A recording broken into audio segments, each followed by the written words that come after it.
വചനം 211. സൽ, ചോദിക്കുക, ബനി ഇസ്രായീല, ഇസ്രായേൽ സന്തതികളോട്, കം, എത്രയധികം, ആതൈനാഹും, അവർക്ക് നാം നൽകിയിരിക്കുന്നു, മിൻ ആയത്തിൻ, ദൃഷ്ടാന്തമായിട്ട്, ബയ്യിനത്തിൻ, വ്യക്തമായ, തെളിവായ, വമയുബദ്ദിൽ, ആരെങ്കിലും പകരമാക്കിയാൽ, മാറ്റിമറിച്ചെങ്കിൽ, നിഅ്മത്തല്ലാഹി, അള്ളാഹുവിൻ്റെ അനുഗ്രഹത്തെ, മിൻ ബഅദി, ശേഷമായി, മാ ജാഅത്ഹു, അതവന്നു വന്നതിന്, ഫഇന്നല്ലാഹ, എന്നാൽ നിശ്ചയമായും അല്ലാഹു, ശദീദു, കഠിനമായവനാണ്, അൽ ഇഖാബ്, ശിക്ഷാ നടപടി. سل بني إسرائيل كم آتيناهم من آية بينة ومن يبدل نعمة الله من بعد ما جاءته فإن الله شديد العقاب. നബിയെ, ഇസ്രായേൽ സന്തതികളോട് നീ ചോദിച്ചു നോക്കുക, വ്യക്തമായ എത്ര ദൃഷ്ടാന്തമാണ് നാം അവർക്ക് നൽകിയിരിക്കുന്നത്. ആരെങ്കിലും അള്ളാഹുവിൻ്റെ അനുഗ്രഹം തനിക്ക് വന്നതിനു ശേഷം അതിനെ മാറ്റിമറിക്കുന്ന പക്ഷം നിശ്ചയമായും അള്ളാഹു കഠിനമായി ശിക്ഷാ നടപടി എടുക്കുന്നവനാകുന്നു. വചനം 212.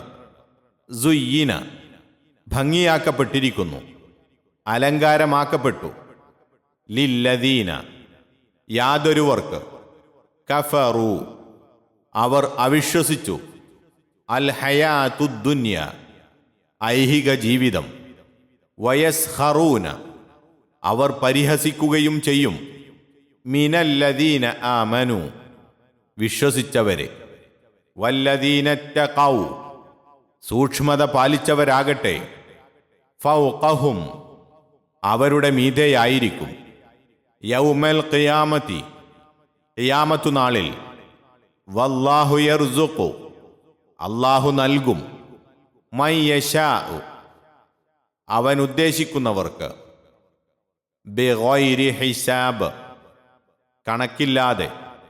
زين للذين كفروا الحياة الدنيا ويسخرون من الذين آمنوا والذين اتقوا فوقهم يوم القيامة والله يرزق من يشاء بغير حساب.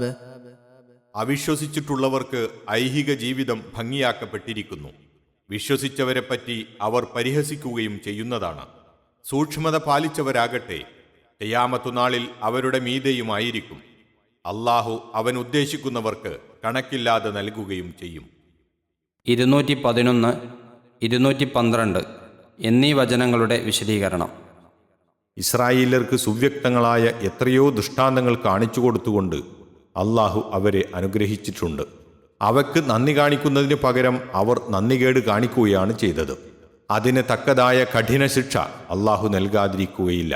അതുപോലെ സത്യവിശ്വാസികൾ ആയിത്തീരരുത് എന്നത്രേ ആദ്യത്തെ വചനത്തിൻ്റെ താൽപ്പര്യം.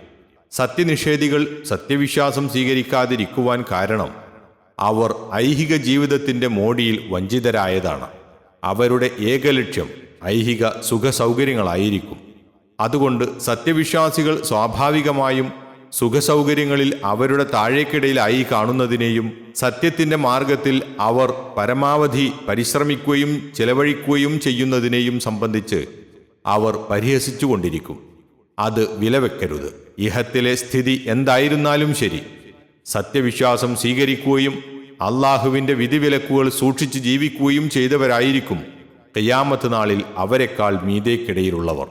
അതിനും പുറമെ അള്ളാഹു ഉദ്ദേശിക്കുന്നവർക്ക് അവൻ കണക്കില്ലാതെ അനുഗ്രഹങ്ങൾ നൽകുകയും ചെയ്യും എന്നൊക്കെയാണ് രണ്ടാമത്തെ വചനത്തിൻ്റെ സാരം.